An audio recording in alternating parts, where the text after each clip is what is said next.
हरे नित्य वेदवाणी प्रवर्तते गुरुर्ब्रह्मा गुरुर्विष्णू गुरुदेव महेश्वर गुरुर् साक्षात् परब्रह्म तस्मै श्री गुरवे नमः श्रोतावरचा तुझी गुरुदेवा श्री रुक्मिणी वरा पांडुरंगाय नमः कुंडलिकावरती हरी विठ्ठल श्री ज्ञानदेव तुकाराम राजाधिराज प्रभु रामचंद्र भगवान की जय पवन सूत हनुमान की जय सेवदत्त वासुदेव हरी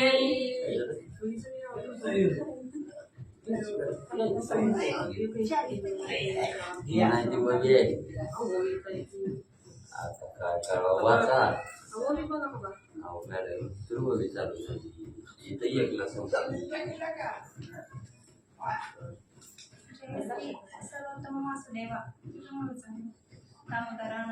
श्री गणेशाय नमः श्री सरस्वते नमः जय श्री सर्वोत्तम वासुदेवा दामोदरानंत केशवा क्षीराब्दीजा माता रमाधवा देवादिदेवा दयादिने श्री गणेशाला वंदन करून प्रभू रामचंद्राचं स्मरण आणि सद्गुरूशी शरण जाऊन कथेचं अनुसंधान आहे.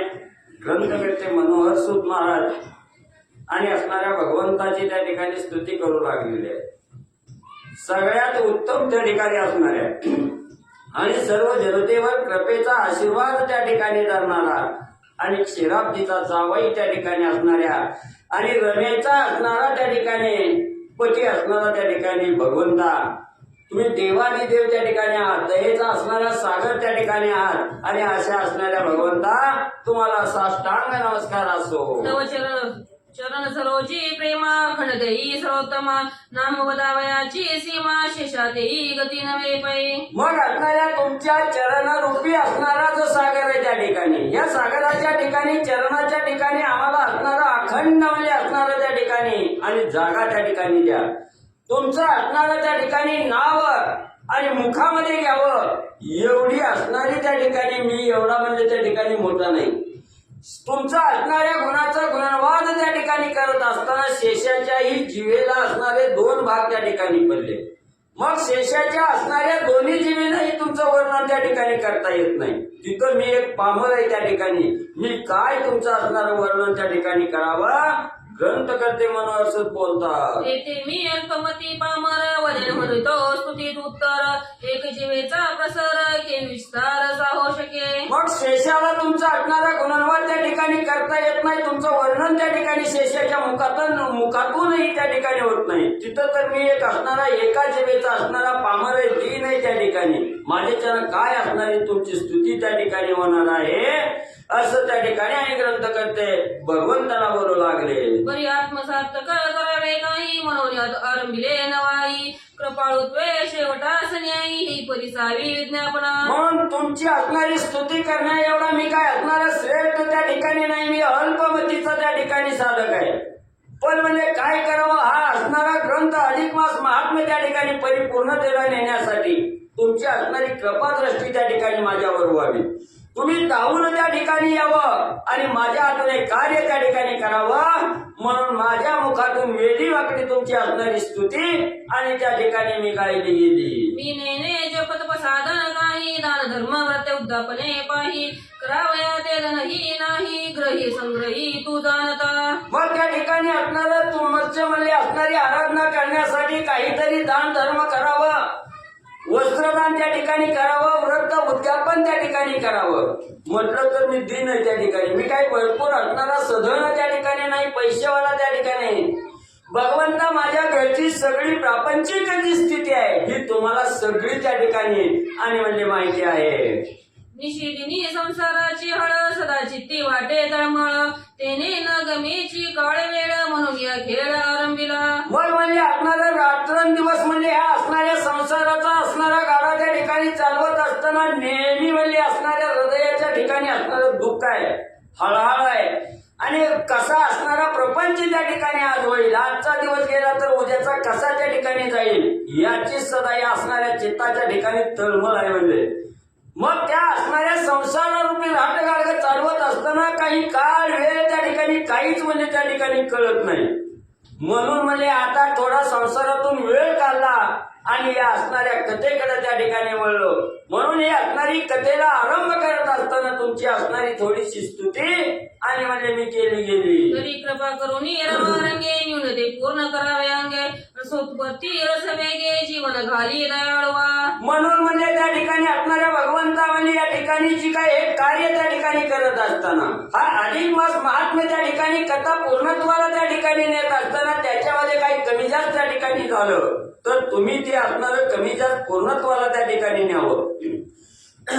आणि या असणाऱ्या कथेमध्ये रस भरण्याचं कार्य असणाऱ्या भगवंता तुम्ही त्या ठिकाणी करावं जेणेकरून असणाऱ्या साधकाचं त्या ठिकाणी पातकाचा असणारा नायनाट त्या ठिकाणी होईल आणि पुण्याचा संचय त्या ठिकाणी होईल. अशा प्रकारची कथा रसभरीत म्हणजे याने करावी. समजते मुक्त फळांची लाखोळी वातर शूर हृदय कमळी दरिद्रे तुळशी पत्रे समीर पिली तरी का न स्वीकारी स्वामी राया. मग असणाऱ्या भगवंता म्हणजे एखादा सदन आहे करोडपती आहे त्या ठिकाणी धनवान आहे त्याची ऐपत आहे त्याच्या ऐपतीनुसार असणारी मुक्त फळं म्हणजे तुमच्या चरणावर म्हणजे त्या ठिकाणी उधळील.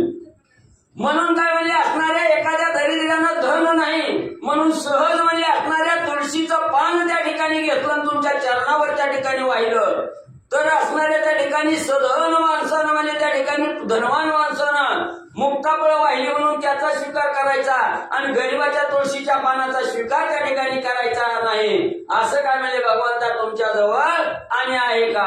श्रीमाने नैवेद्य पक्वान अर्पिता तोशिले मन दरिद्र्याचे किंचित कन्नदान काय हवे ऋण सांडावे. मग एखाद्या श्रीमंत साधकानं त्या ठिकाणी म्हणजे धनवानानं म्हणजे तुमच्या जवळ म्हणजे अनेक 16 प्रकारचं अन्न त्या ठिकाणी आणलं नवं असणारं मौल्यवान दागिनं दान म्हणजे तुमच्या चरणावर त्या ठिकाणी दिलं आणि एखाद्या गरिबानं म्हणजे मागून आणलेला म्हणजे शिळा तुकडा त्या ठिकाणी पण त्या असणाऱ्या साधकाची इच्छा झाली भगवंताला काहीतरी अर्पण त्या ठिकाणी करायचंय आणि आपल्यापाशी धन दौलत त्या ठिकाणी नाही जो मागून आणलेला भाकरीचा तुकडा आहे त्याच्यातीलच एकदाच भगवंताला त्या ठिकाणी द्यायचा असा विचार केला. म्हणून काय म्हणजे श्रीमंतानं भरपूर दान दिलं म्हणून त्याचा स्वीकार करायचा आणि गरिबाच्या शिळ्या भाकरीचा तुकडा म्हणजे त्या ठिकाणी विसरायचा का. पैसे थोर थोरांची प्रबंध केली नाना परी किती आवडली तयाचे गळे पुरविले मजावे रीता भले नोही. मग म्हणजे असं म्हणजे असणाऱ्या थोरा मोठ्याचा म्हणजे असणारा मान सन्मान त्या ठिकाणी करायचा आणि गरिबाची अवहेलना करायची ही भगवंता तुमच्यापाशी नाही. त्या श्रीमंताला जसं म्हणजे तुम्ही असणारं जवळ त्या ठिकाणी करता तसं मी एक दिन आहे माझा असणारा सांभाळ आणि भगवंता तुम्हीच म्हणजे करावा.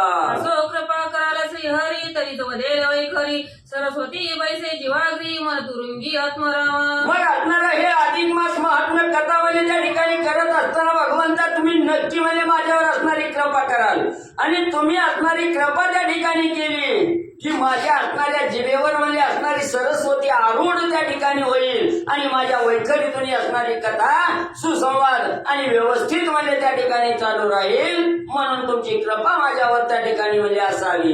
एका संत श्रोतेश सजन पांच पर्वाचा केला प्रश्न तया माझी चार संपूर्ण मागील विदिले झालेसे. मग ग्रंथकर्ते मनोहर सूत या ठिकाणी सांगत असताना बोलू लागलेले आहेत कालच्या अध्यायापर्यंत पंचपर्वाचं असणारं वर्णन त्या ठिकाणी म्हणजे सुरू केलेलं आहे आणि कालपर्यंत असणारे 4 पर्व त्या ठिकाणी झाले. वैधृती झाला व्यतिपात त्या ठिकाणी झाला अमावस्या झाली आणि पौर्णिमा या 4 पर्वाचं विश्लेषण कालच्या अध्यायापर्यंत त्या ठिकाणी झालं. आजच्या अध्यायाच्या ठिकाणी आणि पुढचा 5वा पर्व आहे त्याचं असणारं निवेदन म्हणजे त्या ठिकाणी सांगतो ऐका. व्यतिपात वेदती पाही पौर्णिमा मुशाही पौर्णिमा मोशाही ऐसे पर्वे 4 पाही केले सर्व ही कथन पायी. मग मागच्या अध्यायापर्यंत म्हणजे असणारे 4 पर्व त्या ठिकाणी सांगितले. व्यतिपात सांगितला वैधृती त्या ठिकाणी सांगितला पौर्णिमा आणि अमावस्या या असणाऱ्या म्हणजे त्या ठिकाणी असणाऱ्या पर्वाचं महिमान त्या ठिकाणी सांगितलं गेलं. आता राहिलेला आहे म्हणजे त्या ठिकाणी द्वादशी पर्व आणि या द्वादशी पर्वाचं कथानक या अध्यायाच्या ठिकाणी आणि म्हणजे ऐका. आता 5वे पर्व ते कवनात याचे गावे निरोपण लक्ष्मी प्रती नारायण सांगता झाला से. मग आता म्हणजे राहिलेला जो 5वा पर्व आहे द्वादशीचा हे असणारं म्हणजे त्या ठिकाणी लक्ष्मी मातेनं भगवंताला विचारलं, या असणाऱ्या द्वादशीच्या दिवशी असणारा त्या ठिकाणी म्हणजे व्रत जप तप त्या ठिकाणी कसं करायचं असा प्रश्न केल्यामुळे भगवंताने लक्ष्मी मातेला उत्तराच्या आणि अनुषंगाने त्या ठिकाणी बोलू लागले. लक्ष्मीमध्ये श्री पुरुषोत्तमा भक्त काम कल्प कुर्मा मागे निविदिला महिमा पूर्वी मोशाते. पण त्या ठिकाणी लक्ष्मी माता बोलू लागल्या, हे भगवंता, भक्ताच्या मनाची इच्छा पूर्ण करणारे त्या ठिकाणी आहात. म्हणून म्हणजे भक्ताच्या इच्छे खातर म्हणजे तुम्ही असणारं कालच्या अध्यायापर्यंत म्हणजे असणारं चारी पर्वाचं वर्णन त्या ठिकाणी करून सांगितलं. म्हणून म्हणजे आता पुढचं असणारं राहिलेलं एक पर्व आहे, त्याचंही कथानक म्हणजे कृपा करून आणि म्हणजे सांगा. परी पर्व राहिलेस एक तेही परिसावे वानेक व्रता माझी श्रेष्ठा अनेक कैसे देख स्वामी या. मग म्हणजे जे राहिलेलं पर्व आहे म्हणजे त्या ठिकाणी ही पर्व कोणतं राहिलेलं आहे आणि त्या पर्वावर काय असणारं व्रत त्या ठिकाणी करावं जेणेकरून असणाऱ्या साधकाला पुण्याचा संचय त्या ठिकाणी करता येईल असं असणारं पर्व आणि त्या पर्वाचं कार्याचं विश्लेषण म्हणजे त्या ठिकाणी भगवंता तुम्ही करून सांगा. तरी कृपा करुणी समग्र लोकितार्थ वदावे साचार जे कथा जड मूळ उद्धार तात्कालिक होई पै. म्हणून असणाऱ्या भगवंता आमच्यावर असणारी कृपा त्या ठिकाणी करा आणि जनाचं हित त्या ठिकाणी जाणून म्हणजे हे असणारं पाचवं पर्व त्या ठिकाणी सांगा म्हणजे जेणेकरून असणारं त्या ठिकाणी म्हणजे जे अज्ञानजन आहे या अज्ञानजनाचा उद्धार त्या ठिकाणी होईल अशा प्रकारे कथा आणि त्या ठिकाणी सांगा. विष्णू बोलते झाले उत्तर एक शिराब्दीचे सादर परवा माझी पर्व थोर विशेषात्कार द्वादशी. मग त्या ठिकाणी असणाऱ्या लक्ष्मी मातेनं बोलल्याबरोबर विष्णू भगवंत त्या ठिकाणी तत्परतेनं त्या ठिकाणी सांगू लागले. आई म्हणजे असणारी क्षीराब्दीची असणारी मुलगी त्या ठिकाणी असणारी लक्ष्मी माता. ऐक म्हणजे सर्व या असणाऱ्या 5 पर्वामध्ये अतिशय श्रेष्ठ आणि असणारं थोर जे पर्व आहे ते विशेष आहे म्हणजे त्या ठिकाणी विशेष असा महिमा आहे म्हणजे त्या पर्वाला. तो पर्व म्हणजे असणारी एकादशी झाल्यानंतरचा दुसरा दिवस म्हणजे आजचा दिवस द्वादशी. तया माझी मलमास पातल्या विशेषा विशेष आदरे आचार्य व्रतास तुटे पाश यमाचा. मग त्यामध्ये असणारा त्या ठिकाणी म्हणजे हे अधिक महिना आणि या अधिक महिन्यामध्ये येणारी जी असणारी म्हणजे कमला एकादशी आहे आणि ही एकादशी झाल्यानंतर दुसरा दिवस जो असणारा द्वादशीचा आहे तोच म्हणजे आज योगायोगाच्या ठिकाणी आजचा दिवस हा असणारा द्वादशी आहे त्या ठिकाणी. आणि असा जो द्वादशी म्हणजे अधिक महिन्यामध्ये त्या ठिकाणी येते ती द्वादशी अतिशय श्रेष्ठ आहे. ते जेणेकरून असणाऱ्या म्हणजे त्या ठिकाणी पाश बंधनामध्ये जो साधक त्या ठिकाणी अडकलेला आहे प्रत्येक साधकाला असणारे 7 पाश त्या ठिकाणी बांधतात आणि या 7 पाशाची मुक्तता करायची म्हटलं तर हा असणारा द्वादशीचा योग आणि म्हणजे श्रेष्ठ आहे. एकता महिमान पापे भस्म होती जाण यदर्थी नसे अनुमान सावधान परिसावे. मग या असणाऱ्या द्वादशीचं महिमान म्हणजे जे साधक म्हणजे एकाग्र चित्तानं त्या ठिकाणी ही कथा श्रवण करतात त्यांचे सगळे पास म्हणजे त्या ठिकाणी भस्म होतात. त्याच्यात तर काही नवलच नाही. पण आजपर्यंत जे मस्तकावर म्हणजे कोट्यावधी सारखं म्हणजे पातक जरी बसलेलं असलं तरी ही कथा ऐकल्याबरोबर त्या साधकाचं सर्व पाप नाहीस त्या ठिकाणी होतं. एवढं श्रेष्ठ असणाऱ्या द्वादशीचा पर्व आणि त्या ठिकाणी सांगू लागले. समग्र तीर्थाची गर्जना तोवर संपूर्ण यज्ञ क्रियावरी अवघीची पर्वे पृथ्वीवरी न पावत सरी द्वादशी ते. मग त्या ठिकाणी म्हणजे हे सगळं म्हणजे आपण असणारं सर्व तीर्थ त्या ठिकाणी केली. गया केलं, प्रयाग केलं, काशी केलं, अवंतिका केली. ही सप्त पुऱ्या सुद्धा त्या ठिकाणी दोंडाळल्या.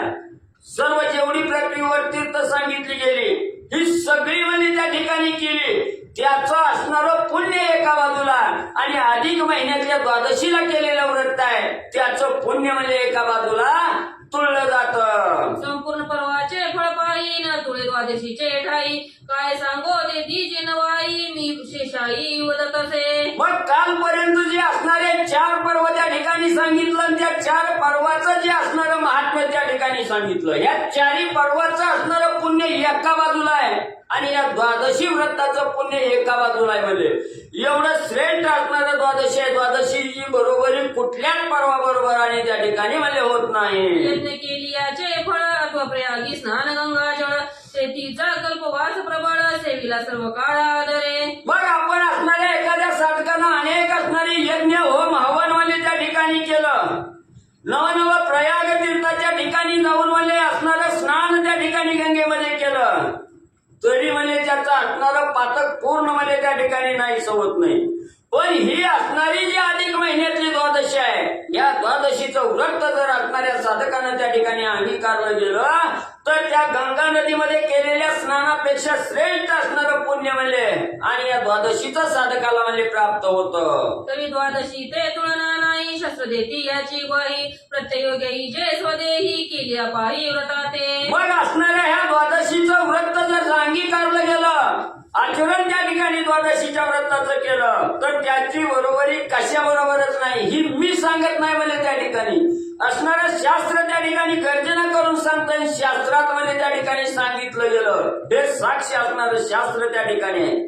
आणि जर तुम्हाला या ठिकाणी शंका येत असेल, खोटं त्या ठिकाणी वाटत असेल, तर अधिक महिन्यातली असणारी जी द्वादशी व्रत आहे, हे द्वादशीचं व्रत त्या ठिकाणी अंगीकारा आणि अनुभव म्हणजे घ्या.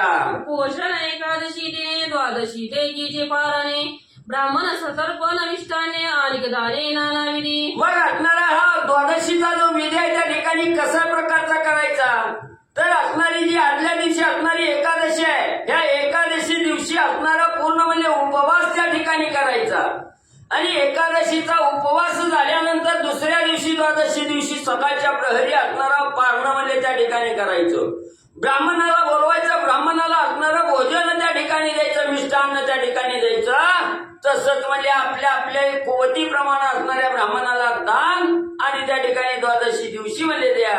आणि करावे पिंडदान श्रद्धा स्थिती असो नसो जाण परियोगत्य की जे श्रद्धा साधन घडे पुण्य कोटी पुणे. मग एवढंच नाही, असणारा म्हणजे द्वादशीच्या दिवशी म्हणजे आपले जे काही पूर्वज म्हणजे स्वर्गाच्या ठिकाणी गेलेले आहेत, नरकाच्या ठिकाणी गेलेले आहेत, त्यांनाही समाधान देण्यासाठी द्वादशी तिथी योग्य आहे. म्हणजे त्या द्वादशी दिवशी असणारं म्हणजे पित्राचं असणारं पिंडदान त्या ठिकाणी द्यावं, श्राद्ध तिथी त्या ठिकाणी घालावी. मग तिथं असणारी योग्य प्रकारची तिथी असो नसो, आपला पूर्वज कवा वाढलेला आहे ह्याची तिथी असो किंवा नसो म्हणजे त्या ठिकाणी, पण द्वादशीचा मुहूर्त साधून जर पिंडदान त्या ठिकाणी केलं, श्राद्धदान त्या ठिकाणी केलं तर कोट्यावधी पुण्य म्हणजे आपल्याला आणि त्या ठिकाणी प्राप्त होतं. रात्री रात्रीचे व्रत दशमी पासून द्वादशी युक्त तिन्ही देवता मूर्तिवंत वसतादी ते निची. मग म्हणजे हे असणारं जे व्रत आहे द्वादशीचं, ती व्रत म्हणजे 3 दिवस म्हणजे त्या 3 रात्र म्हणजे त्या ठिकाणी चालतं. म्हणून म्हणजे असणाऱ्या दशमी पासून द्वादशी पर्यंत म्हणजे 3 रात्री त्या ठिकाणी होतात. आणि या 3 रात्री असणाऱ्या मूर्तिवंत साक्षात देवता म्हणजे त्या ठिकाणी येऊन असणारा आपलं स्थानबद्ध त्या ठिकाणी म्हणजे होतात. दशमी ते दैवत चतुरानन एकादशी गिरिजारमण द्वादशी ते विष्णू आपण वास्तव्य स्थान त्रिवर्गी. मग या 3 रात्री आहे ती असणारा म्हणजे एकादशीच्या आदल्या दिवशी असणारी जी दशमी आहे, ह्या दशमी दिवशी स्वतः असणारे ब्रह्मदेव म्हणजे त्या ठिकाणी येतात. एकादशीच्या दिवशी म्हणजे असणारे असणारे म्हणजे त्या ठिकाणी महादेवजी येतात. आणि द्वादशीच्या दिवशी असणारे विष्णू भगवंत म्हणजे त्या ठिकाणी आपलं वास्तव्य त्या ठिकाणी करतात. दशमी ते दृश्य दोष त्यागावे एकादशी वर जावे द्वादशी ते बरवे आधी त्यागावे शास्त्रधारे. मग असणारा म्हणजे त्या ठिकाणी दशमीला म्हणजे त्या ठिकाणी असणारं दृश्य म्हणजे पाहायचं आहे, ही त्या ठिकाणी पाहू नये. म्हणजे जे पाहायचं आहे ते पाहायचं नाही त्या ठिकाणी. एकादशी दिवशी म्हणजे त्या ठिकाणी पाहण्याचं कार्य त्या ठिकाणी विसरायचं, वर्ज करायचं. आणि द्वादशीच्या दिवशी म्हणजे त्या ठिकाणी सर्व काही आपण त्या ठिकाणी त्यागायचं.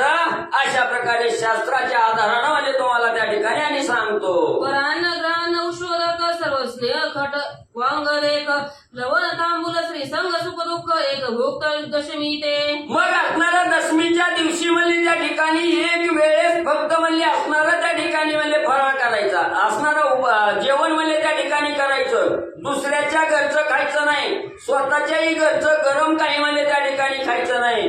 आणि असणारं पान विडा पानाचा विडा ही काय म्हणजे त्या ठिकाणी खायचा नाही. स्त्रीचा संघही आणि दशमीच्या दिवशी म्हणजे सोडायचा. एकादशी दिनी एक अधिक स्थानी अन्न न स्वीकारावे जणी एकादशी म्हणून बोलीजे. आणि एकादशीच्या दिवशी म्हणजे फक्त म्हणजे दिवसातून एकदा म्हणजे त्या ठिकाणी उपवास करायचा, ती आपल्या असणाऱ्या स्वतःच्या घरी म्हणजे दुसऱ्याच्या घरी एकादश त्या ठिकाणी असणारी एकादशीचा फराळ म्हणजे त्या ठिकाणी करायचं नाही, दुसऱ्याच्या घरी त्या ठिकाणी जायचं नाही.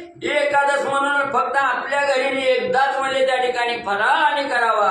आता द्वादशी ते वर्ज की जे दिवा निद्रा न सेवी शस्त्रधार बोली जे ऐसे शिराब्द जीत नये. मग आणि आता एकादश झाल्यानंतर द्वादशीच्या दिवशी म्हणजे त्या ठिकाणी सगळं म्हणजे वर्ज करायचं. काय करायचं? असणारा त्या ठिकाणी शयन करायचं नाही.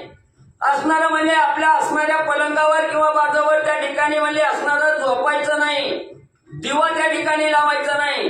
ही असणारं म्हणजे लक्ष्मी माते मी माझ्या मनाचं सांगत नाही, असणाऱ्या पुराणात शास्त्रात आणि हे म्हणजे कथानक सांगून ठेवलं. ऐसे विधियुक्त एकादशी व्रत की जैसा ऐसी वरी साधना द्वादशी ब्राह्मणेसी विधियुक्त. आणि असं हे असणारी विधियुक्त सांगितल्याप्रमाणे आचरण करून जर एकादशी व्रत त्या ठिकाणी केलं तर म्हणजे त्या ठिकाणी द्वादशीच्या दिवशी ही व्रताचं पालन त्या ठिकाणी करण्यासाठी ब्राह्मणाला बोलवावं. ब्राह्मणाचं विधियुक्त असणारं पूजन करून दान म्हणजे त्या ठिकाणी द्यावं.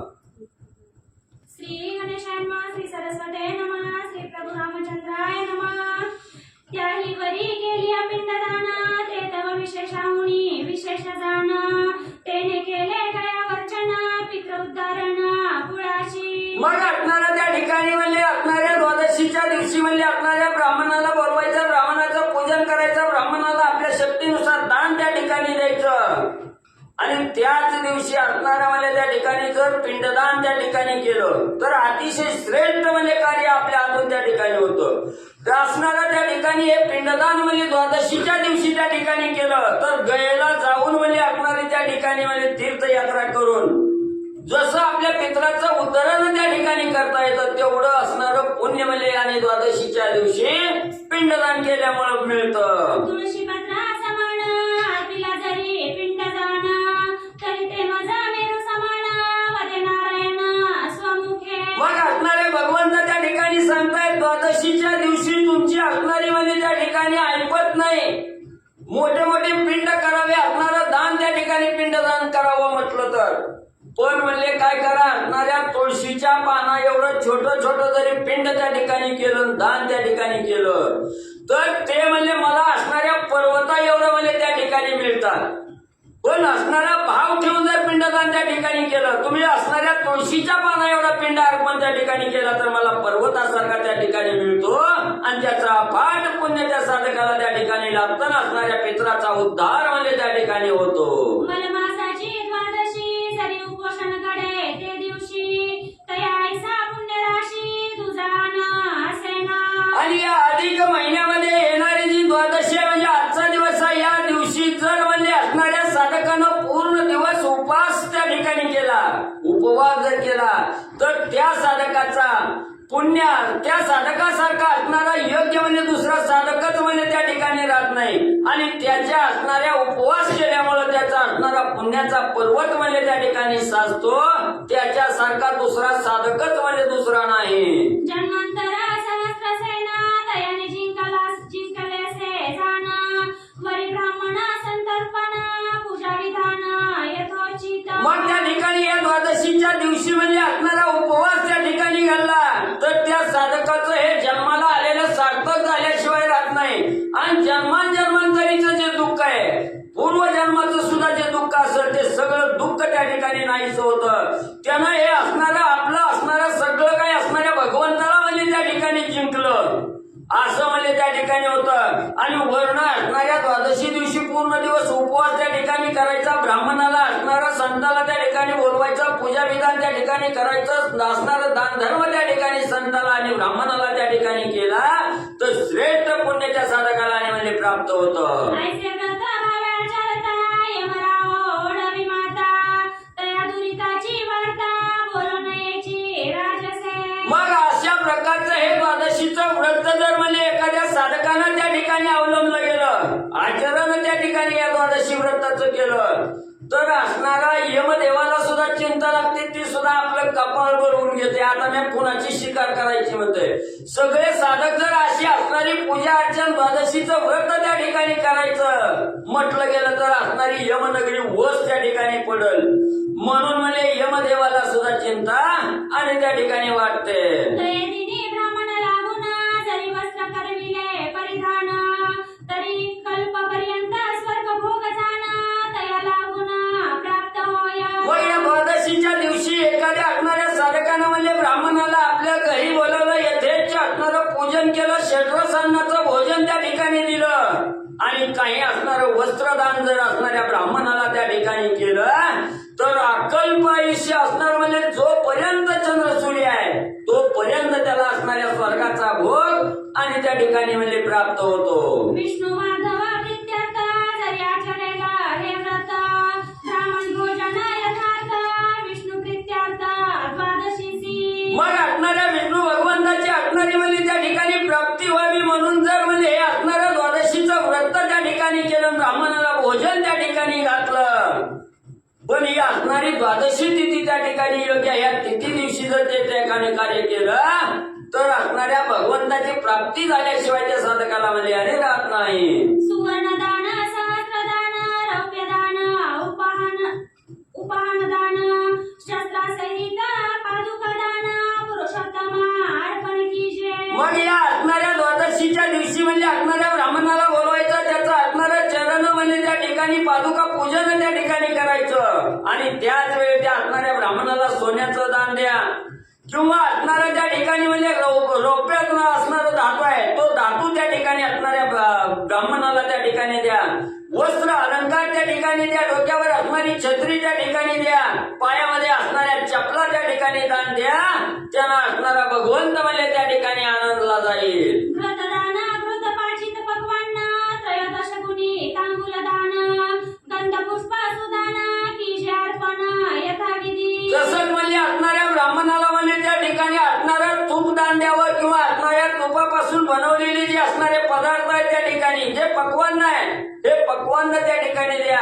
त्रयोदश गुणी असणारं पानाचा विडा त्या ठिकाणी असणाऱ्या भगवंताला द्या. गंध फुलं त्या ठिकाणी गंध लावा, फुलंही त्या ठिकाणी असणाऱ्या ब्राह्मणाला त्या ठिकाणी अर्पण करा असं असणारे ग्रंथकर्ते सांगू लागले. इतुके दान केली पाणी वैकुंठवास तया ते होई मलमास द्वादशी ठाई शेषशाही संतुष्टे. मग हे आता सांगितलेलं दान जर म्हणजे असणाऱ्या ब्राह्मणाला मनोभावे त्या ठिकाणी यथाविधी म्हणजे त्या ठिकाणी अर्पण केलं तर तो साधक वैकुंठाला म्हणजे त्या ठिकाणी पोचला जातो.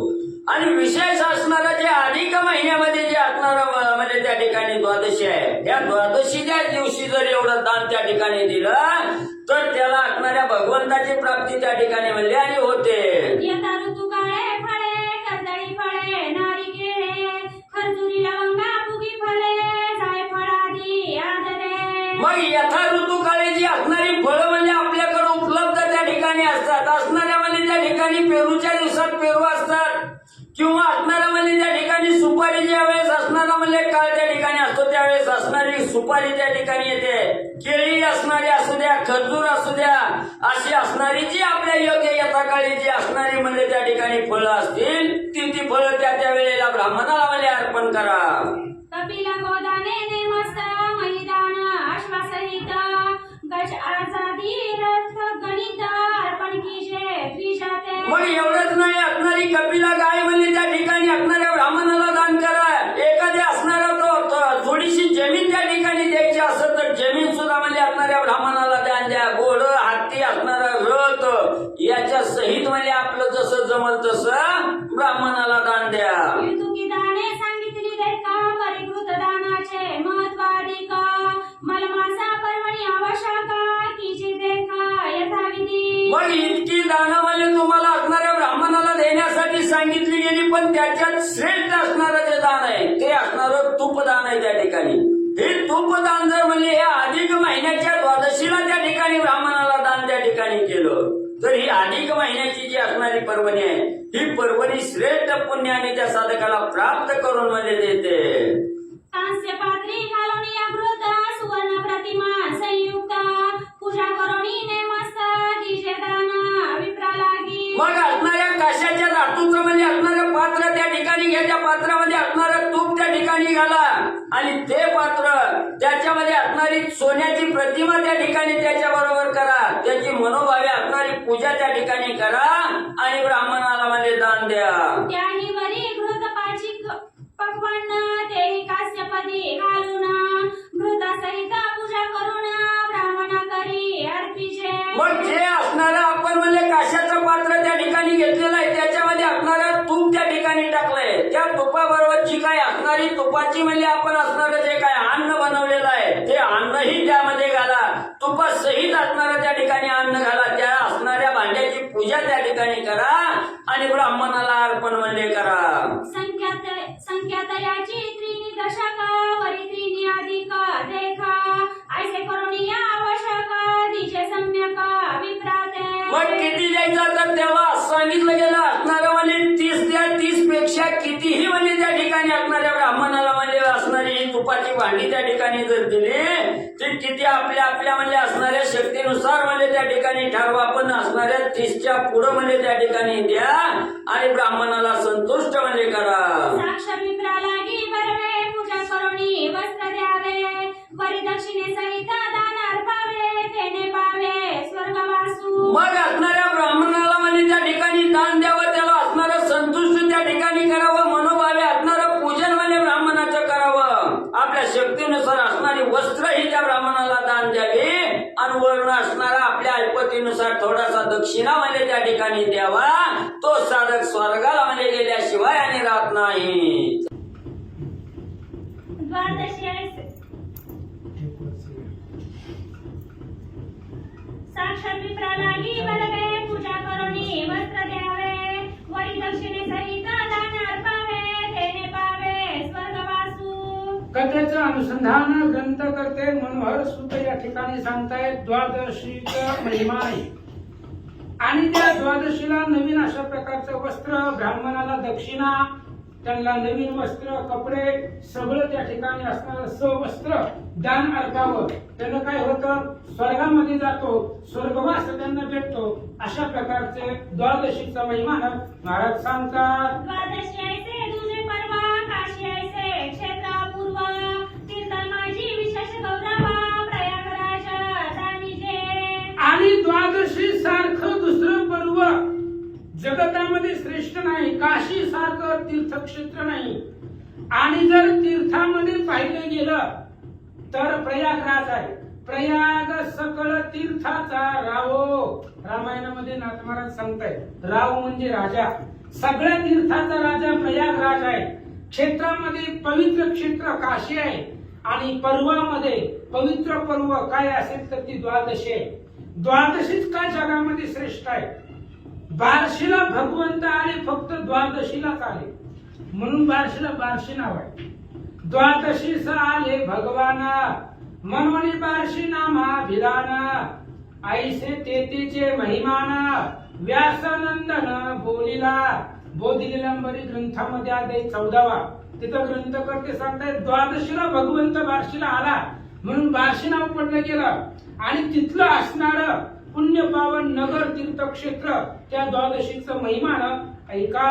द्वादशी केली अन्नदाने कोटी कुळे उदाहरणी तयाने नरकी तारिले पितृगाना ऐका महिमान शुभानने. ऐक शुभानने म्हणजे लक्ष्मी ऐक द्वादशीचं महिमानं सांगतो. द्वादशी केल्यानंतर ना, अन्नदान केल्यानंतर ना कोटी कुळाचा उद्धार होतो. कारण अन्ना समान नसे दाना व्रत नसे एकादशी समान देवी दशरथ नंदना समान आन नाही धनुर्धर. एकादशी सारखं व्रत नाही, अन्नासारखं दान नाही. तशा पद्धतीने द्वादशीला जर अन्नदान केला तर कोट्यवधी कुळाचा उद्धार होतो, नरकातले पितृगणाचा उद्धार होतो असं भगवंत लक्ष्मीला सांगतात. सकळ दान माझी वरिष्ठ अन्नदान अतिश्रेष्ठ मननी महिमा उत्कृष्ट वर्णिला श्रेष्ठ पुराणी. सगळ्या दानामध्ये श्रेष्ठ असेल तर ते अन्नदान आहे. अन्नदान का श्रेष्ठ आहे. अन्नदानापाशी समाधान आहे. थोडा ताटामध्ये भात जर जास्त वाढला त्याचं पोट भरलं की ती बास म्हणतो. आता बाकी कोणतं बी दान द्या माणूस बासच म्हणत नाही. किती बी पैसा द्या, सोनं द्या, कपडे द्या, बास म्हणतोय का. पण थोडं पोटाला जास्त झालं की माणूस बास म्हणतोय. अन्नदानामध्ये समाधान आहे. माणसाचं समाधान होतं फक्त अन्नदानामध्ये. बाकी कुठल्याच दान द्या माणूस समाधानी होत नाही. म्हणून अन्नदान जगतामध्ये श्रेष्ठ आहे असं महाराज सांगतात. साक्षी भोजन द्वादशी तयायचा न देखो दोषी अनुकूलाचे ज्या समयासी तेची ब्राह्मणासी अर्पिजे. द्वादशी पर्व पर्व आहे आणि द्वादशीचं पर्व काळ तो उपवास सोडताना जर एखादा अतिथी आला असेल, ब्राह्मण आला असेल, तर त्याला जे आपल्या घरामध्ये उपलब्ध आहे ते द्या. पंचपक्वान्नच द्यावा असं काही नाही, काही द्या. द्वादशीचा उपवास सोडताना जे तुम्हाला देणं होतंय ते असणाऱ्या अतिथीला, ब्राह्मणाला द्या. महाराज सांगतात, चित्ताशे ते न धरावे, भगवंती विनमुख न व्हावे, अतिथी विनमुख नसावे, वित्ता सोनी जवळीक. अहो आपल्यापाशी भरपूर पैसा असताना भगवंतावरती मन असावं, चित्त आपल्या भगवंताच्या चिंतनामध्ये लीन असावं. भगवंताला विमुख व्हायचं नाही, भगवंताच्या सन्मुख राहायचं. भगवंताच्या नामाला विमुख जर झाला तर नामासी विन्मुख तो नर पापिया. जो भगवंताला विन्मुख आहे जगामध्ये तो पापी आहे. हरिविन जन्म नरकाची पैजाना, यमाचा पाहुणा प्राणी होय. पुन्हा अतिथीला विन्मुख व्हायचं नाही. का व्हायचं नाही? अतिथी विमुख गेली या जाना, आपुले पुण्य घेऊन तयाचे पाप देऊन जातो की तो निर्धारी. अतिथी जर विन्मुख गेला, त्याला जर काहीच न देता पाठवलं तर त्याचं पाप त्या घरावरती बसतं आणि आपण कमवलेलं पुण्य घेऊन जातं. म्हणून देवाला अतिथीला विन्मुख होऊ द्यायचं नाही. अशा प्रकारे सांगू लागले. हृदयगत सर्वांच्या अंतरात ऐकाता, स्वयं जाणे त्रैलोक्यात, तयाचे करिता वचनार्थ, पावे आघात रोकडा. और श्रीराम सर्वांचे हृदयवासी. राम सगळ्याच्या हृदयामध्ये आहे आणि सर्वांचं हृदय जाणणारा राम आहे. त्याला शिफ्ट नाव आहे आत्माराम. नाथ महाराजांनी सांगितलंय, तो श्रीराम जाताची जाण, जगाचे प्राण जातील की. रामचंद्र जर गेला तर शरीर निर्जीव पडतं, अचेतन पडतं. म्हणून रामचंद्र ही आत्मा आहे, भगवान परमात्मा आत्मा आहे आणि तो भगवंत सगळ्याचा अंतर जाणतो. जाणे मुंगीचे ही मानस. मुंगीच्या मनात काय चाललं ही देवाला कळतंय. तुमच्या आमच्या मनातलं कळत नाही का? आपण म्हणतो कुणाला काय कळत नाही, पण देवाला सगळं कळतंय, बाकी कुणालाच काही कळत नाही. अशा पद्धतीचा तो भगवान परमात्मा आहे, सगळ्याचं हृदय जाणणार आहे असं महाराज सांगतात. या लागी उत्तमात्मा मध्यम, सकळ श्रोती दरीचे नेम, भौती मार्ग सुगम, निर्गुण ठेविला अनंते. म्हणून उत्तम मध्यम असू द्या. जर असणारा गृहस्थी श्रोता उत्तम असेल, मध्यम असेल, सगळ्यांनी एकच नियम धरावा. कोणता? भगवंताचं नामस्मरण करायचं, भगवंताला विमुख व्हायचं नाही, अतिथीला विमुख व्हायचं नाही. आणि ही सांगितलेली पर्व सगळी उत्तम पर्वावरती दान धर्म करा. हा नियम तरुण जाण्यासाठी भगवंतांनी सांगितला. हे विषयी इतिहास पुरातन, होऊन ऐकीचे सावधान, पूर्वी सूर्यवंशी राजा पुण्यवान, अंबरीष दान नामतया. ग्रंथकर्ते सांगतायत मनोहर सुत, भगवान परमात्मा लक्ष्मी मातेला सांगतायत ही द्वादशी किती पुण्यवान आहे, या द्वादशीचं महिमान काय आहे याविषयीचे एक पुरातन जुनी कथा तुला सांगतो. सूर्यवंशामध्ये अंबरीषी नावाचा राजा होता आणि तो पुण्य पावन होता. काय झालं? सार्वभौम सर्वांवरिष्ठ, तपबळे अति उत्कृत, अतिधैर्य गांभीर्य श्रेष्ठ, भक्ती एकनिष्ठ जयाची. आणि तो राजा कसा होता? सार्वभौम होता. अंगामध्ये बळ होतं, तपाचं बळ होतं आणि तपानं धैर्य गांभीर्य, अंगामध्ये धैर्य होतं, शक्ती होती, प्रताप होती आणि भक्ती एकनिष्ठ दयाची. एकनिष्ठ या शब्दाचा अर्थ आहे एकदा बोललं ती बोललंच.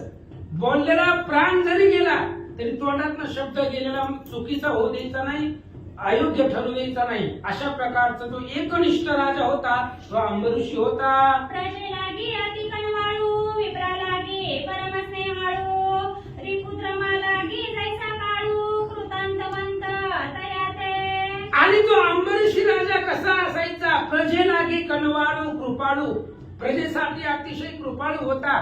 विप्रालागी ब्राह्मणालागी अतिशय स्नेह, स्नेह म्हणजे प्रेम, ब्राह्मणालागी प्रेमळ होता आणि शत्रूलागी काळ होता. जर कोणी आपल्या अयोध्येकडे पाहिलं गेलं, आक्रमण केलं तर त्याच्यासाठी काळ बनणारा तो अंबरीषी राजा सूर्यवंशात होता. परमधर्मिष्ठ हृदयी, आडकाठी कवनाते नाही, व्रत नेम उद्यापने पायी, ठेवीत. अशा प्रकारचा परम धर्मिष्ठ होता तो अंबऋषी राजा. धर्मानं सर्व कार्य करत होता.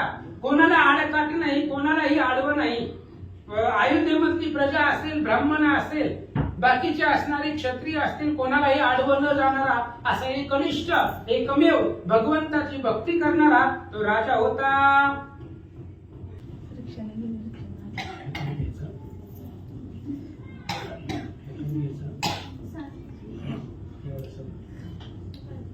श्री गणेशाय नमः. परमधर्मिष्ठ हृदयी आडकाठी कवनाते नाही व्रत नेम उद्यापने पाही सदा सर्वदाही चालवित. अशा प्रकारचा तो राजा होता. अतिशय धर्मिष्ठ होता. व्रत नेम उद्यापन सदा सर्वदा करणारा तो राजा होता. अशा प्रकारे अंबऋषी राजाची कथा भगवान परमात्मा लक्ष्मीला ग्रंथकर्ते आपल्याला सांगतात. विमुख नवेची कवनाते मागितले अर्पितसे त्याते अपत्यापरी मागत्या ते लळे त्याचे पूर्वित. आणि अंबऋषी राजा कोणालाही विमुख नव्हता महाराज. जे अतिथी दाराला येईल किंवा अयोध्या नगरीमधली प्रजा आपल्या लेकराचं लाड आपण जसं पुरवतो तशा पद्धतीने ते असणाऱ्या प्रजेचा सगळा लाड तो असणारा राजा पुरवत होता. ऐसे असता वरिष्ठ द्वादशी नेम विमुख नवेची कवनाते मागितले अर्पितसे अचाट साधन युक्त द्वादशी श्रेष्ठ नृप वरिष्ठ चलतसे. अशा प्रकारचा वरिष्ठ असणारा अंबऋषी राजा होता. त्याचा एक नियम होता. नियम जीवनामध्ये असावा महाराज. नित्य नेम नामी तो प्राणी दुर्लभ लक्ष्मी वल्लभ तया जवळी. जीवनामध्ये एकादशी, द्वादशी, एखाद्या असणाऱ्या पर्व काळाचा काहीतरी नियम, पंढरीची वारी, काहीतरी नियम जीवनामध्ये असावा. आणि त्याचा नियम होता द्वादशीचा. अशा प्रकारे सांगू लागले. सहस्रावधी ब्राह्मण पंक्ती घेऊन साधी द्वादशी तिथी न उगवताची गवस्ती साधन रीती साधित तसे. हजारो ब्राह्मणाच्या पंक्ती घेऊन अनेक ब्राह्मण बोलवून द्वादशीचं व्रत साधारण द्वादशीचं व्रत सोडायचा. सूर्योदय होण्याच्या आधी सर्व असणाऱ्या ब्राह्मणाला ते द्वादशी व्रताला निमंत्रण राजा देत होता. ऐसा लोटता काळ बहुत पुण्य संग्रह झाला अपरमित इतके हुए असुनी गर्वरहित नृपनाथ वेळात. अशा प्रकारे अनेक दिवस गेले. द्वादशीचं व्रत अंबऋष राजा करू लागला. अनेक दिवस गेल्यानंतर ना पुण्याचा साठा झाला. अंबऋष राजाचं पुण्य वाढलं गेलं आणि पुण्य वाढल्यावर काय झालं. तव वास्तवा अंगी भय दारुण माझे पद घेले निर्गुण चिंता करी रात्र दिन तव नवल पूर्ण वर्तिले. तेवढ्या वेळामध्ये इंद्रानं पाहिलं अंबऋषी राजा द्वादशीचं व्रत करतोय, पुण्य जमा झालेलं आहे. इंद्राच्या मनाला भीती वाटू लागली. माझे पद घेईल हिरोना. रात्रंदिवस इंद्र चिंता करू लागला. कारण इंद्राला त्याच्या पदाची भीती होती. म्हणून कुणीही तप करत असेल, एखादं व्रत करत असेल तर इंद्राचा मूळ स्वभाव आहे की त्याला विघ्न करणं. श्रीरामाचे ध्यान करिता इंद्रदिका दुष्ट चिंता आमुचे पद घ्यावया तत्वता ध्यान रघुनाथाचे करिता ती. अशा प्रकारची चिंता इंद्राच्या मनात होते. अकस्मात ऋषी दुर्वास येता झाला इंद्र सभेस वासव एक सन्मानुनी बहुवस षोडप सारे पूजिला. अचानक दुर्वास ऋषी त्या असणाऱ्या इंद्राच्या सभेमध्ये आले. आल्यानंतर इंद्राला आनंद वाटला. इंद्राने दुर्वास ऋषींचा सन्मान केला. अनेक पद्धतीने त्यांना नमस्कार केला, लोटांगण घातलं, मान सन्मान दुर्वास ऋषींचा केला. आपल्या आसनावरती बसवलं. 16 प्रकाराची पूजा दुर्वास ऋषींची इंद्रदेवानं केले. पैसोनिया निजनासी स्वागत पुसिले ते क्षणी स्वस्ती क्षेम विप्रविदोनी पाहे नयनी तयाते. आणि स्वतःच्या आसनावरती इंद्रदेवानं दुर्वास ऋषींना बसवलं आणि विचारलं, स्वागत असू का तुझं, तुमचं असणारं स्वागत असावं. आमच्या नगरीमध्ये आला, आम्ही पुण्यपावन झालो. अशा प्रकारे तो इंद्रदेव दुर्वास ऋषींची स्तुतीयुक्त त्यांना बोलू लागला. तव परमकृश झाले शरीर शोके उतरला मुखचंद्र देखुनी बोले मुनीश्वर दुःख अपार हृदय दिसे. आणि दुर्वास ऋषीने इंद्राकडे पाहिलं. इंद्राचं शरीर कृश झालेलं आहे, मुखचंद्र उतरलेला आहे, दुःख करत होता. त्या अंबऋषाची चिंता इंद्राला लागलेली होती. आणि दुर्वास ऋषींनी पाहिलं इंद्राचा मुखचंद्र मलिन आहे, शरीर वाळून गेलेलं आहे, काहीतरी दुःख आहे. म्हणून दुर्वास ऋषींनी विचारलं, महाराज काय झालं? येरुमले महाराजा उपावन देखोजी तुझा मग समग्र वृत्तांत ओझा ऋषी वर्या सांगत असे. आणि तेवढ्या वेळामध्ये त्यांनी सांगितलं, म्हणले महाराज चिंता एकाच गोष्टीची आहे की मला आता ते असणाऱ्या अंबरीष राजाचा वृत्तांत सविस्तर इंद्रदेवानं दुर्वासांना सांगितलं आणि याला आता उपाय काहीच नाहीये, काय असेल तर सांगा असं इंद्रदेव बोलतात. म्हणे अंबरीश परम विख्यात कपोतजे आगळामित द्वादशी व्रता ते आचरत न चाले ते उपाव. आणि इंद्रदेवाने सांगितलं दुर्वासांना, महाराज अंबरीषी राजा आहे आणि जगामध्ये विख्यात आहे, सूर्यवंशामधला तो राजा आहे. आणि तो अंबरीषी द्वादशीचं व्रत आचरण करतोय, त्याचा पुण्याचा साठा जमा झालेला आहे. आणि त्याचं जर पुण्य साचलं तर आमचं पद जाईल महागच पद गेलं होतं. त्या सूर्यवंशातल्या मादांत राजाने इंद्रपद घेतलं होतं. तसंच हे अंबरीषी राजा सुद्धा माझं पद घेईल. म्हणून याला उपाय काय आहे, काय करू सांगा?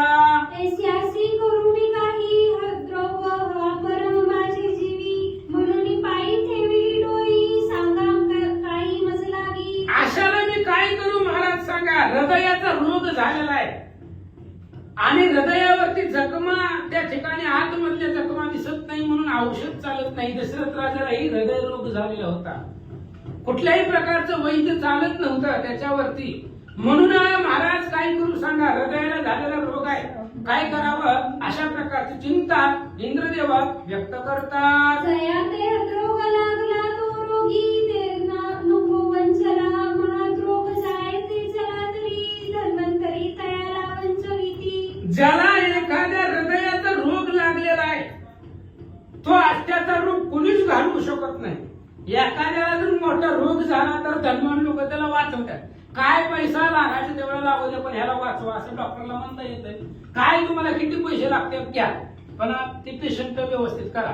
पण ज्याला चिंता रोग झालेला आहे, हृदयाचा रोग झालेला आहे, ते कुठलाच डॉक्टर मिटवू शकत नाही, संपू शकत नाही असं ग्रंथकर्ते सांगतात. तरी हृदरोगी प्राणी ते कावन मंजू शके ते एक सद्गुरु वाचून त्याते उपाय अन्य असेना. म्हणून ज्याला हृदयाचा रोग झालेला आहे, ज्या प्राण्याला, ज्या व्यक्तीला चिंता रूपी रोग जडलेला आहे त्याला कोणीच वाचवू शकत नाही. आणि त्याला वाचवणारे एकच आहे, सद्गुरु वाचवणे सापडेना सोय धरावे ते पाय आधी आधी. सद्गुरु शिवाय त्याला कोणी वाचवू शकत नाहीये महाराज सांगतात. तरी तुम्ही सद्गुरु वरिष्ठ सकळ ऋषी माझी श्रेष्ठ अमृत वचनी स्पष्ट देवनी रोग कुष्ठ निवारा. म्हणून तुम्ही सद्गुरु आहेत आणि वरिष्ठ आहे. दुर्वास ऋषी म्हणजे सगळ्या ऋषीमध्ये श्रेष्ठ होते, रागीत स्वभावाचे होते. आणि तुम्ही काय आहेत, आमचे आता सद्गुरु आहात. त्यामुळे माझ्या हृदयाला लागलेला रोग तुम्ही निवारण करा. याच्यावरती काहीतरी अमृत रूपी वाणीनं बोला आणि माझा रोग नाहीसा करा. इंद्रदेव बोलू लागले. ऐकून वासवाची ग्लानी कोमल हृदय दुर्वास मुनी अंतरी परम कळोनी बोलवता वाणी ते का. आणि अशा प्रकारे इंद्रदेवाची ग्लानित वाणी म्हणजे करुण वाणी दुर्वास ऋषींनी ऐकली. ऐकल्यानंतर दुर्वास ऋषीला कळवळा आला महाराज.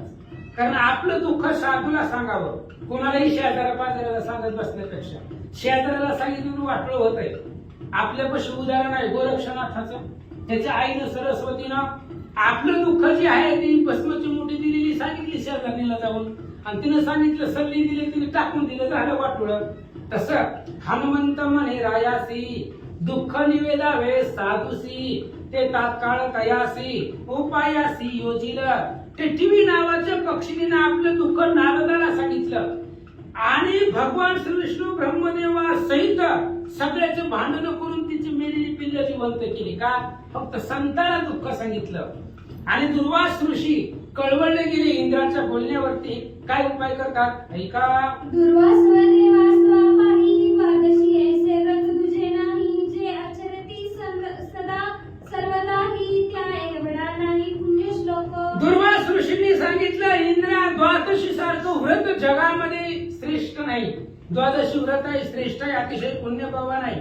आणि जो या द्वादशी व्रताचं आचरण करेल त्याच्यासारखा पुण्यपावन जगामध्ये व्यक्ती नाही आहे. महाराज सांगतात अक्षयी स्वर्गवास तया ते प्राप्त होय जान निरुते द्वादशी पुण्यव्रता ते साम्यता आनसेना. ज्यानं द्वादशीचं व्रत केलेलं आहे त्याला अक्षयी स्वर्गवास होतो. बघा अक्षयी स्वर्गवास सांगितलंय.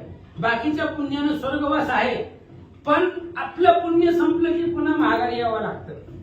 पण हे असणारा अक्षय स्वर्गवास भेटणारा ही द्वादशी व्रत आहे. आणि ह्याला ज्याला प्राप्त झालं त्या द्वादशीच्या पुण्याच्या व्रतानं त्या द्वादशीच्या व्रतासारखं पुण्याची समता जगामध्ये कुठल्याच व्रताला येत नाही. अक्षय तृतीय स्नान केले अथवा तपव्रत जरी केले यज्ञयागतही साधिले उपसिले ज्ञानयोग पै. अक्षय तीर्थामध्ये स्नान केलं, तप व्रत केलं, यज्ञ याज्ञ जप तप अनुष्ठान केलं तरी सुद्धा द्वादशी व्रताचं पुण्य पदरामध्ये पडत नाही असं सांगतात. पुंडलिक वरदारी विठ्ठल श्री ज्ञानदेव पंढरीनाथ भगवान की जय. प्रभु श्री रामचंद्र भगवान की जय. कपिवर्य महारुद्र हनुमान की जय. खालची शेवटची दूर आहे.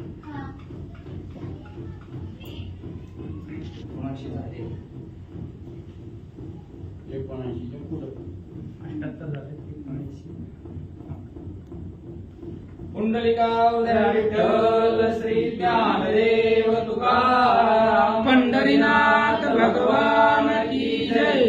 प्रभु रामचंद्र भगवान की जय. पवनसुत हनुमान की जय. अक्षय तीर्थ स्नान केले अथवा तपव्रत. तुम्हाला काय नाही. अक्षय तीर्थी स्नान केले अथवा तपव्रत जरी केले यज्ञ यागादिही साधिले उपासिले ज्ञान योग पै. प्रथमतः श्री गणेशास वंदन करून श्रवण भक्तीचा आनंद घेण्यासाठी उपस्थित असलेल्या सर्व रसिक श्रोत्यांनाही वंदन करून श्रीमंत महाविष्णू मनोहर सूत महाराज प्रस्तुत ग्रंथाचं वर्णन मोठ्या विशेष आणि अलौकिक स्वरूपातून करत आहेत. वर्णन करीत असताना ग्रंथकर्ते प्रस्तुत अध्यायामधून दानाचं महत्व सांगतात. तरी पुरुषोत्तम मास हा विशेष दानासाठीच प्रसिद्ध आहे. दर 3 वर्षांनी येणारा हा मास आणि या मासामध्ये कोणतं काय असेल ना जे दान केलं जातं दानाला विशेष असं महत्व असतं. आता यावर्षी सुवर्णदान नाहीये पण दान याला महत्व आहे. ते कोणत्याही प्रकारचं असू दे.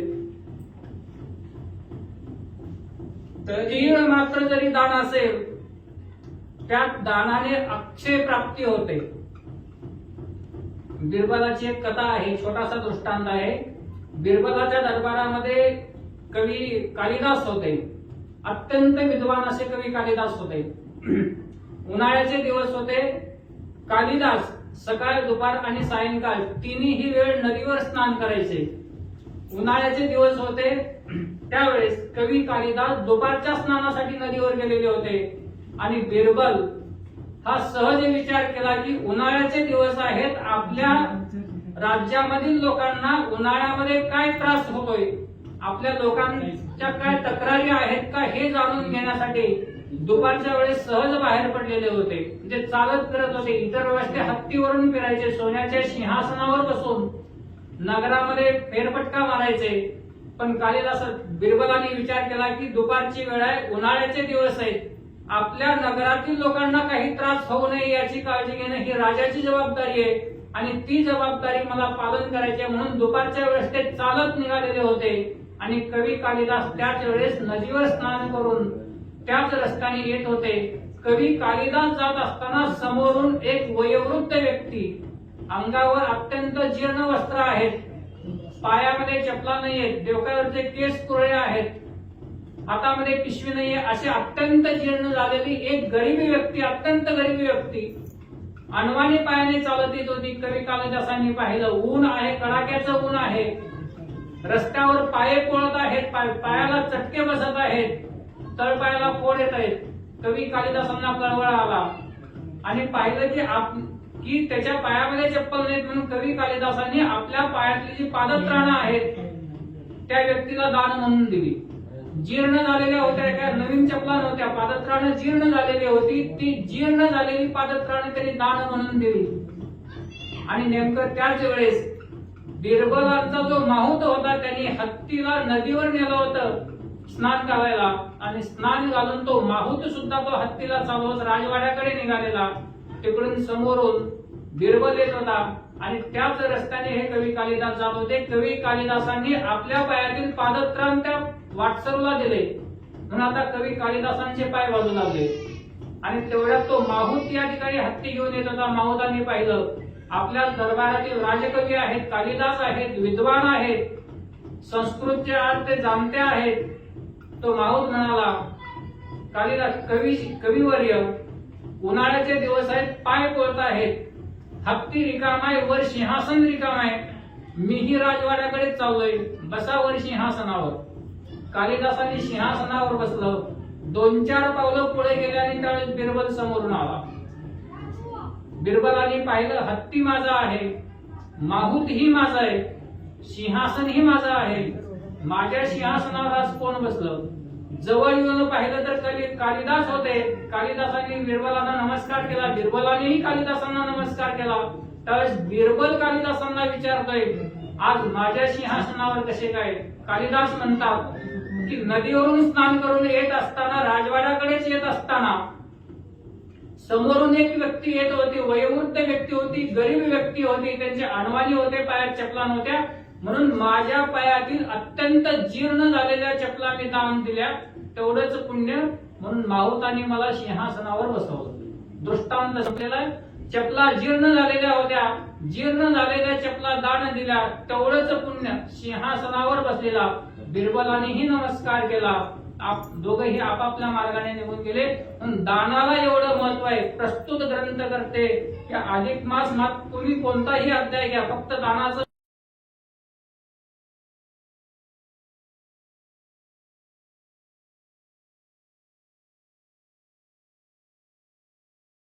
कुबेरा सहित सिद्ध गण तया ते प्राप्त झाले पद निर्वाण अक्षयी भानु तोवरी. या ठिकाणी दान केल्यानंतर याचं फळ कोणाकोणाला मिळालेलं आहे? म्हणजे कुबेरासारखी संपत्ती या ठिकाणी मिळाली, कारण संपत्ती ही त्या ठिकाणी गेलेली होती. वसईवा त्यांचं नाव होतं, त्या राजाचं नाव होतं वसईवा. त्या वसईवा राजाचं जे संपत्ती होती, जे काही त्यांचं म्हणजे राजभार होता तो संपूर्ण गेलेला होता.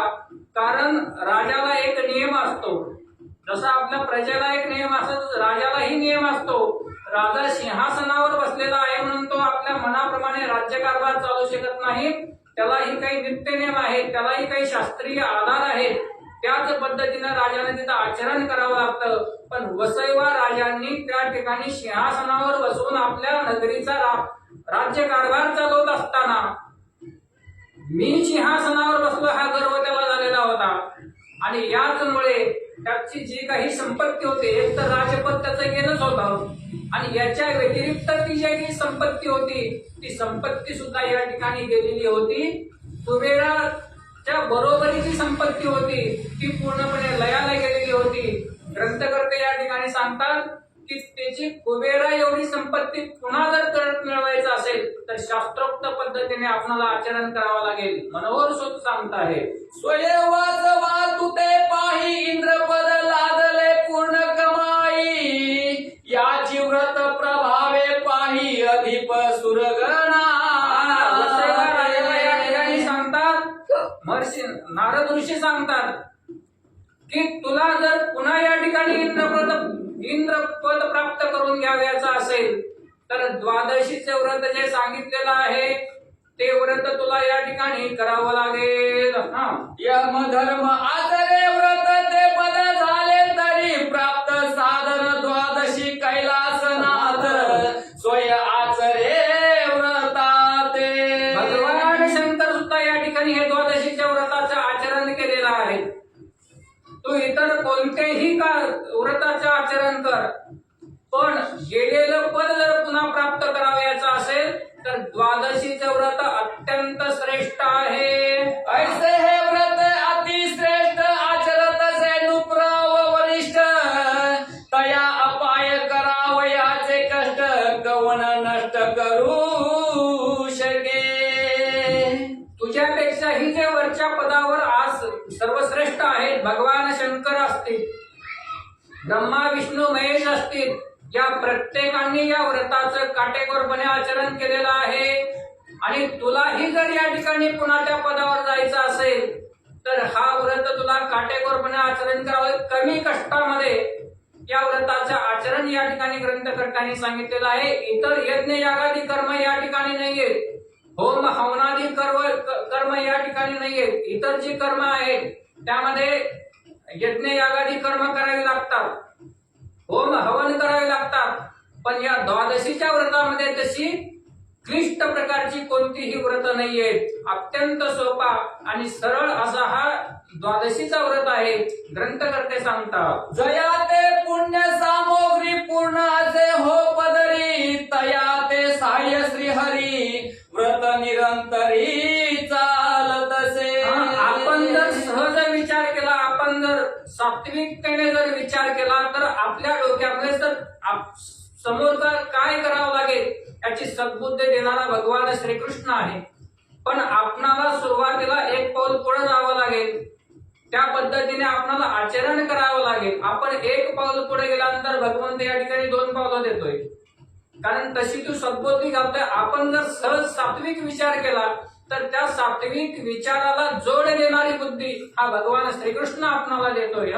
या लागी अमरनाथान प्रवर्ते ऐसी आघाता येणे दुरिताची वार्ता अंगी सर्वथा बाणे. अशा प्रकारे हे जर आपण व्रत केलं तर दुरितांची ही वार्ता आपल्या कानी पडणार नाही. ऐकता ऋषीचे उत्तर देवेंद्र केला नमस्कार उपावन सुचे अनुमात्र पद स्वतंत्र नरा हेची. या ठिकाणी नारद महर्षींनी सांगितलं आहे काय वसईवाला, त्या वसईवा राजा होता त्याला हे व्रत सांगितलेलं आहे. कारण त्याचं राज्यपद गेलं होतं, इंद्रपद गेलं होतं, त्याची जी संपत्ती सर्व लयाला गेलेली होती. त्यावेळेस नारद ऋषींनी त्याला सांगितलं, पण तरी सुद्धा त्याच्या मनाचं समाधान झालं नाही. किंचित अशी शंका त्याच्या मनामध्ये राहिलेली होती. बराचशा शंकेचं निरसन झालेलं होतं, पण किंचितशी शंका त्याच्या मनामध्ये राहिली होती असं सांगतात. या लागी गुरुवर्या पाही एक वेळ तेथवर जाई कळेल तैसा करा नवाई पद अक्षयी राहणे. पण या ठिकाणी अक्षय राहण्यासाठी आणखीन काय करावं लागेल, कारण मनामध्ये शंका जर असेल, कारण सांगणारा गुरु हा आपणाला कितीही जरी श्रेष्ठ भेटला, त्या गुरुच्या शब्दावर जर आपला विश्वास नसेल, गुरूंच्या चरणावर जर आपला विश्वास नसेल, किंचित जरी शंका आपल्या मनामध्ये असेल, शंकेची जर पाल चुकली तर बाकीच्या सगळ्या त्याने सांगितलेल्या गोष्टीवर पाणी पडतं. त्यांनी जो उपदेश केलेला असतो त्या उपदेशावर पाणी पडतं. महाभारतामध्ये अर्जुनाची हीच स्थिती झालेली होती. ज्यावेळी द्रोणाचार्यांनी त्यांना सांगितलेलं होतं, भीष्माचार्यांनी सांगितलेलं होतं, ऐकले नाही. पण ज्यावेळेस भगवान श्रीकृष्णाने त्यांच्या शंकेचं निरसन केलं त्यावेळेस अर्जुनाच्या मनामध्ये शंका ही नाहीशी झालेली होती. त्यावर भगवान शंकराच्या अगोदर अर्जुनाला उपदेश करणारे मार्गदर्शन अनेकांनी मार्गदर्शन केलं होतं, पण अर्जुनाच्या मनाचं पूर्ण समाधान झालेलं नव्हतं. भगवान श्रीकृष्णाने ज्यावेळेस अर्जुनाच्या मनाचं समाधान केलं, त्यांची शंका निरसन केली, त्यावेळेस अर्जुन परिपूर्ण झालेला होता, पूर्ण झालेला होता पण परिपूर्ण नव्हता. रामदास स्वामी म्हणतात की जगी सर्व सुखी असा कोण आहे? सुख तर प्रत्येकाच्या जीवनामध्ये आहे, पण सर्व सुख कुणाच्याच जीवनामध्ये नाही. ते सर्व सुख का येत नाहीये? तर आपल्या मनामध्ये कुठेतरी थोडीशी शंका असते. ती शंका जोपर्यंत दूर होत नाही तोपर्यंत कुणीही पूर्ण समाधान किंवा पूर्ण सुखी होऊ शकत नाहीये. म्हणून संतांच्या वचनावर हा विश्वास पाहिजे. ऐसे ऐकता वचनाते ऋषी विचारी अंतराते म्हणे जाऊनी पाहो नृपाते पुण्य पुरुषाचे दर्शन. तरी सुद्धा मनामध्ये शंका नारद ऋषींनी सांगितलेला आहे. नारद ऋषींनी जो उपाय त्यांना सांगितलेला आहे या द्वादशी व्रताचं, द्वादशी व्रतामध्ये दान करण्याचा जो उपाय सांगितलेला आहे, समाधान झालं. पण किंचित शंका होती. म्हणाले आता आणखीन कोणाकडे जाऊन आपल्या शंकेचं निरसन होईल विचार करताय. दुर्वासा ऐसा सत्पुरुष परिमती ते तात्काळ भ्रंश जया संगती संग दोष धरिला हव्यास मानस. मनामध्ये हव्यास होता, मला आणखीन जास्त मिळालं तर. नारद ऋषींनी सांगितलं की तुम्हाला हे पद मिळेल, पण हव्यास वारी मला त्याच्यापेक्षा वरचं पद पाहिजे. आज आपणाला एवढे भेटले, माणसाला हव्यास असतो. महिन्याला 1,500 भेटतात, 1,500चे 2,500 कधी होतील? हव्यास आहे माणसात 1,500 समाधान नाहीये. 1,500चे 2,500 कधी भेटतील? हा हव्यास आहे. हा हव्यास जोपर्यंत आपल्या मनामधून निरसन होत नाहीये. म्हणून या ठिकाणी ग्रंथकर्ते सांगतायत की या द्वादशीच्या दानामध्ये अन्नदानाचं हे श्रेष्ठत्व. अन्नदान हे क्षुधा शांतीचं काम करतं. अन्नदान हे प्रमाणापेक्षा जोपर्यंत आपल्या आत्म्यातील क्षुधा शांत होत नाही तोपर्यंत अन्नदान. एकदा जर हा आत्मा शांत झाला तर समोर पंचपक्वान्नाचं जरी ताट असेल तर आपण त्याला नमस्कार करतोय. याच्या पुढे मला नकोय, क्षुधा शांत आहे. आणि अन्नदानाच्या व्यतिरिक्त इतर कोणती दान आहेत कितीही येऊ द्या, हव्यास असतोय. याच्यापेक्षा आणखीन थोडं जास्त मिळालं तर बरं झालं असतं. हे इतर दानाला लागू होतं पण अन्नदानाला नाही. हे क्षुधा शांतीचं कार्य आहे. धीरवान ज्ञानवान पाही सुशील जरी जाहाला देही तरी संगती संग दोष पाही मती पालटे माणसांची संगत धरली, योग्य पुरुषांची जर संगत धरली, कारण संगत कोणाची धरावी? संगत त्यांची धरावी की ज्यांच्या संगतीमध्ये आपल्या जीवनातील पूर्ण दोष हे नाहीसे होतील. अर्जुनाने कृष्णाची संगत धरली, परिणाम काय झाला? गीता जे कुरुक्षेत्रावर जो प्रसंग उभा राहिलेला होता त्या ठिकाणी त्याच्यातून मार्ग निघाला. त्या ठिकाणी जर अर्जुनाने कृष्णाची संगत नाही धरली असते तर महाभारत तिथं संपलं नसतं. आणखीन त्याच्याही पेक्षा जास्त महाभारत झालं असतं. पण अर्जुनाने संगत योग्य धरली म्हणून त्या ठिकाणी महाभारत त्या ठिकाणी थांबलं.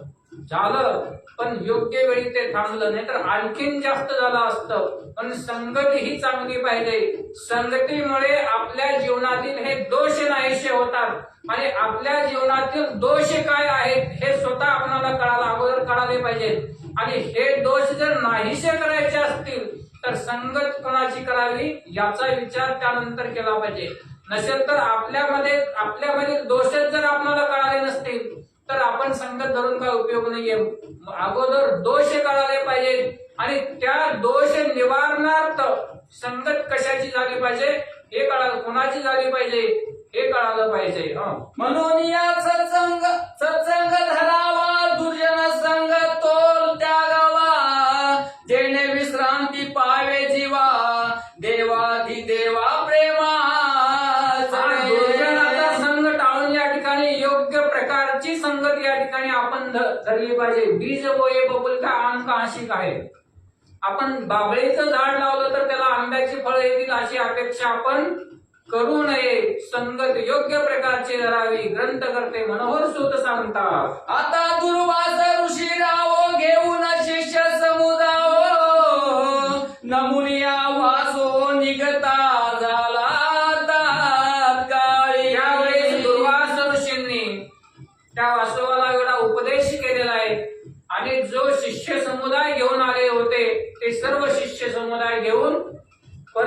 आपल्या स्थानी निघाले असं सांगतात. घेईल अंबऋषीची भेटी ते होईल जे रहाटी ते कथानक मराठी श्रोतिया कर्णपुटी परीस. दुर्वास ऋषी पुढे निघालेले आहेत, प्रवासाला निघाले. त्या ठिकाणी त्या वसुदेवा राजाचा निरोप घेतला, त्याला जो उपदेश करायचा होता तो उपदेश केलेला आहे.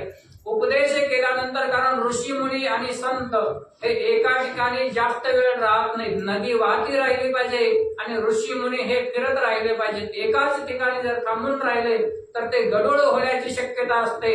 म्हणून मोठे लोक जास्त वेळ एका ठिकाणी थांबत नाहीत, ऋषी मुनी एका ठिकाणी जास्त वेळ थांबत नाही. जोपर्यंत आपलं कार्य आहे तोपर्यंतच, कार्य झालं की तिथून निघतात. दुर्वास ऋषींनी उपदेश केला, आम्ही केलेला उपदेश तुम्हाला किती घ्यायचा न घ्यायचा हा सर्वस्वी तुमचा प्रश्न आहे असं सांगितलं आणि तिथून निघाले. उद्या ते अंबरीश ऋषींची भेट घेणार आहेत. अंबरीश ऋषी आणि दुर्वास यांच्यामधील संवाद उद्याच्या अध्यायामध्ये. जे ऐकता पाप झडे कली कल्मश अवघे पळे श्रवण करिता रोकडे मल महात्मा समग्र. अतिशय सुंदर अशी कथा. दुर्वास ऋषी आणि अंबरीश ऋषी या दोन राजांचा जो संवाद आहे, दोघांच्याही मुखातून निघणारे शब्द हे अमृत वचन आहेत. दोन वक्ते, दोन ऋषी मुनींची भेट आणि दोघांच्याही मुखातून निघणारे शब्द हे अमृतवाणी आहे. आणि ज्या वेळेस हे दोन ज्ञानिवंत वक्ते एकत्र येतात त्या ठिकाणी जगाला उपदेश देणारं काहीतरी घडतं. उद्याच्या अध्यायामध्ये दुर्वास ऋषी आणि अंबरीश ऋषी यांचा संवाद आपणाला श्रवण करायचा आहे. श्लोकाधरे वदली वाचा प्रबंध नवे माझे पदरचा न्यून पूर्ण करणे याचा अधिकार साचा.